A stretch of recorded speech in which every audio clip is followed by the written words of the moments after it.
Hello everyone, welcome back to another episode of r/entitled people.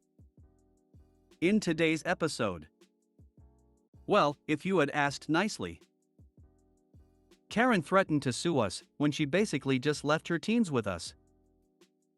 Mommy wigs out over 25 cents. Before we get started, make sure to subscribe so you will never miss a video. So let's get started. Well, if you had asked nicely. Just came inside after tending to my garden. My blueberries are early this year, and I spent a little over an hour picking them. The Karen across the street decided to come out and lecture me about how she doesn't like how my netting looks. I tried to explain that if I don't net, then the birds eat all of the berries. Somehow that just launched her into a new lecture about how I must be one of those crazy environmentalists and how stupid environmentalists are. I ignored her. When I was done, I walked away from her without saying anything. She asked, "Hey, aren't you going to give me any? You gave so-and-so some yesterday." I replied that so-and-so had asked nicely, and didn't lecture me for an hour about being stupid. Besides, how could she want something that was a product of techniques she despised? She gave me a disgusted look and stomped back into her house. I'm so glad you responded how you did, because too many people try to be polite and lie when giving answers. And the white lies only push their aggression even more, because then the next year, if they ask first or something, they will feel entitled to it. I wonder how the hell she was even linking the net being there to prevent birds from eating the berries to being an environmentalist. Because it's kind of the opposite, not that I am saying there is anything wrong with that, mind you, but letting the birds eat the berries so they have a food source helps the environment and encourages more birds to breed. But some people just see anything as organic as being an attempt to be political rather than what it is, just a garden plot so you can grow some yummy berries. She would feel differently about you netting your blueberries if her car was covered in bluebird poop.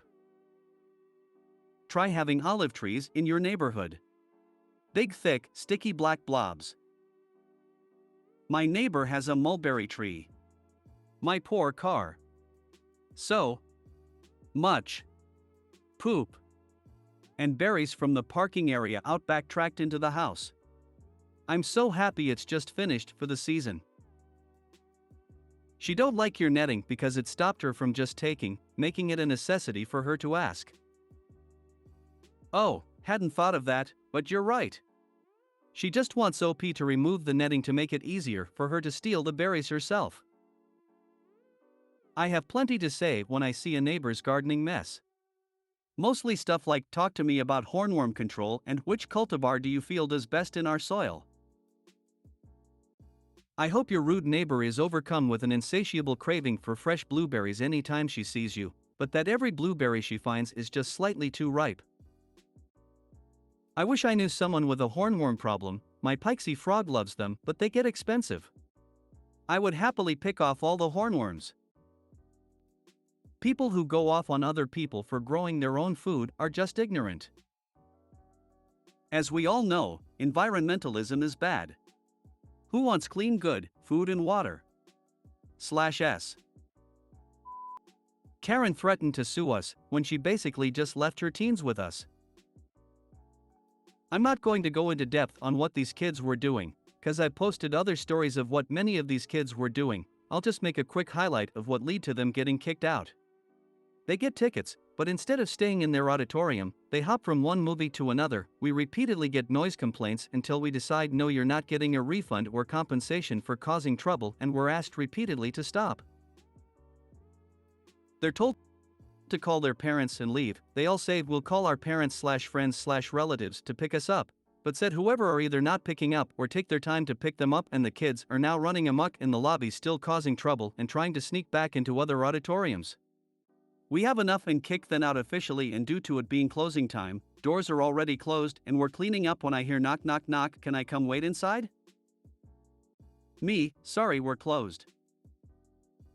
Teens, but it's cold out here and my parents aren't here yet. Manager, there's a gas station across the parking lot, you can wait it, go there, we're closed. They usually keep knocking until security walks over, then they bolt away. Note this is before Uber or Lyft was a thing. At most there were taxis. But I'm not sure how late they run since it was around midnight as these was happening. By the time my coworkers and I finished it was pitch black. My ride was outside and security was just making sure everyone got to their cars alright before heading back inside. I see these teens just hanging out just outside the building around the far sides of the building, but afterwards I'm not sure how they got home, since it's not my job to babysit them. Next day the cry of a Karen screams, "Why did you make my babies walk home in the dark? They could have been kidnapped." Security, "Ma'am, we had your teens call you repeatedly, but no one responded and we were closing." Karen, "So you're okay with letting kids get kidnapped? How dare you? I'm going to TOC you all and get all of you people fired." Before storming off and never appearing again, we're a movie theater, not a free babysitting service. It's your own fault for not picking up your own kids/teens. Don't expect us to drop your own kids/teens off at home for you.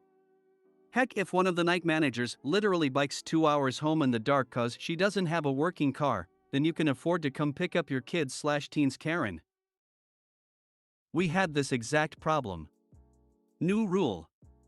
All kids must be accompanied by an 18-year-old. Usually the 18-year-old would want to watch a R-rated movie, but failed to bring an ID and do the usual, "Can't I just show you a picture of my ID?" or "I don't want to watch a kids movie, I want to watch a rated movie."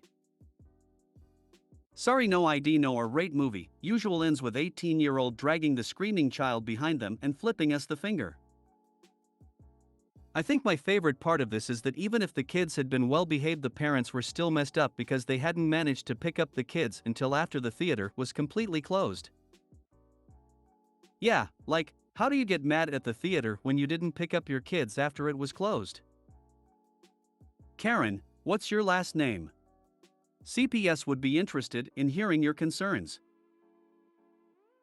The amount of times the GM had wanted to call CPS on these kids were real, especially when the parents would respond with "they can walk home" or "they can stay at their friend's house" on the rare occasions where they do pick up but don't want to be a proper parent, then freak out at us when a cop car pulls up with their child in the back seat. I worked at a hotel that would often rent daddy-daughter dance nights in the ballroom to local schools and churches. The bar room was across the property and 21 plus, so the dads would always gather there, leaving their kids to run around getting into trouble. Getting a hold of the parents was always a hassle, and anytime a girl scrapped a knee, the mom would call the next day with the classic "How dare you?" I'd like to thank these fathers for creating all of the abandonment issues that make it so easy for me to get dates today. I work at a restaurant adjacent to a soccer field. We were pretty busy, but I noticed a woman and a young girl in a soccer uniform sit down. Cool, grabbing some lunch before your game. The woman orders waters and says they need a minute. I return with their drinks, and the woman is gone. The little girl has goldfish crackers, apple slices, and a coloring book. I asked where her mom went, and she told me she left. Oh. Is she coming right back? Nope. She was supposed to sit in the restaurant until 2 p.m. when her game started. It was like 11 a.m. We called the police. I have worked retail. A mom who wasn't paying attention to their child got mad at me when they wandered off. I'm sorry, ma'am, it's December 20th. I'm busy doing what I was hired to do, which isn't watching your child. Mommy wigs out over 25 cents. For those of you that follow me and/or have read my previous posts, you know that I sell evil boy stuff at flea markets. CCG games, i.e. Pokemon, Magic the Gathering, and Yu-Gi-Oh! I also sell comics and some action figures. This incident happened about 2005 at Marshall's Creek Flea Market in Pennsylvania. Mommy and son, about 10, were walking by my booth and the kid stopped. He saw a box of single cards and started to look. Mommy told the kid to put that down because they didn't have time for him to look. Obviously this kid had enough and he said to her, "We always seem to have time for you to look at everything, but when I want to look, we don't have time." I liked this kid instantly, but she gave him the "you'll pay for that" glare. He asked how much the cards were and I told him that they were 25 cents each. He's going through them and stops and asks me if a certain card was a quarter. I looked at it and went sh*t, it was a rookie A-Rod card, and this was before it was known about the steroids. She looked at it and said, I wouldn't sell that for that price. What had happened was that when I left my house to do the market that weekend, I grabbed it and put it in my singles tray. I meant to take it out and put it in my showcase. Now I know that there are people reading this that won't believe that I sold it, but I did. I told her that it was my mistake, and I always try to honor my word to kids. Adults usually understand that it was a mistake. She then told the boy to put it back, they'll walk around and think about it and come back later. Remember, we are talking about a quarter. I said to her, Ma'am, I am doing this to honor my word to your son. This is a one-time offer. If you walk away or say no, this card is being put in a snap-tight card holder, I am putting a $50 price tag on it and it's going into this showcase. She tells the kid to put it back as she's not going to be pressured. Remember, it's a frigging quarter. The kid gets upset and starts to argue. The hellspawn then states, talking back? Now you aren't getting anything. Well, now the kid loses it. And mommy is standing there with her arms folded and is smiling like she won the 7th game of the World Series. Well, what she and I didn't know was that the father was approaching and was seeing the results of her actions. He asked what was going on and she told him that she was punishing the kid for mouthing off. He then starts lecturing the boy that he shouldn't do that, blah, blah, blah. I couldn't allow this poor kid to be punished for her actions, so I spoke up. I said, Sir, you really should know what happened. Mommy yells at me to mind my business. Me, it is my business. You caused the scene at my standard, drove away customers. A bit of a white lie, but WTF. And then she screws up and states that he didn't need to know what happened. Father says that maybe he does. The father takes the kid out the door to the parking lot and I could see him crouch down and put his hand on the boy's shoulder. Meanwhile, mommy is screaming at me. I removed the card box from the table and put it by me because I was afraid she would rip it up. Yes, this type of stuff has happened. A few minutes later they both come back and the father asks me what happened. I told him.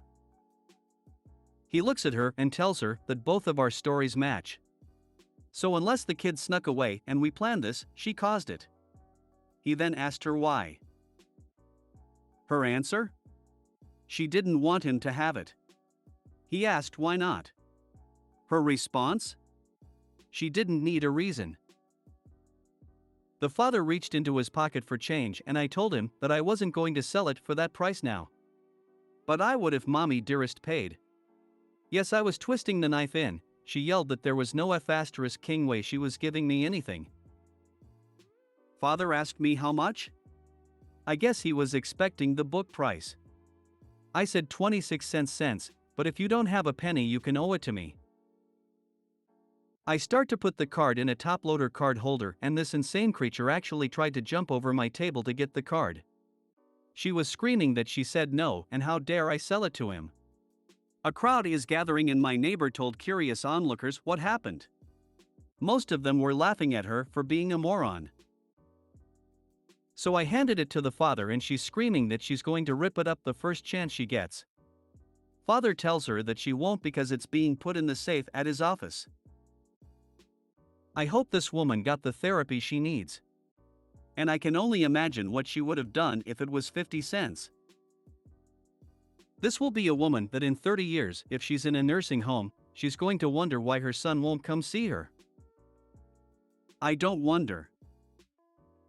Also, those people bite. Worked in nursing homes for years, grinning, squinting face. Wow, SMH. That poor child is going to grow to hate his mom. I'm really glad he got the card. It doesn't matter the cost. One year I had 48 parents who did not let their kids have free comic books on Free Comic Book Day. I did it for the entire month of May, and it was amazing. It was 45 mothers who would not let their kids have the books.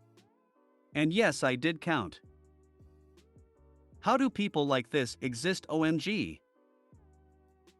I used to live in that area, and there are a lot of people that are like that. I'm convinced it's the water, lol. That's a divorce waiting to happen. Hopefully the dad will get custody. One of the most interesting comments I usually get in circumstances like this is, "I've never seen her act like this." Unreal. The woman's behavior is unconscionable. You, however, are worthy of respect as a gentleman, because you honored your word to a child, even at a financial loss to yourself. This reeks of stepmom behavior. I don't think it was. The father basically said, "You don't yell at your mother." It could have been one of those parents that try to make the kid consider a stepmother a mother, but I don't believe that here. I think she was just a witch.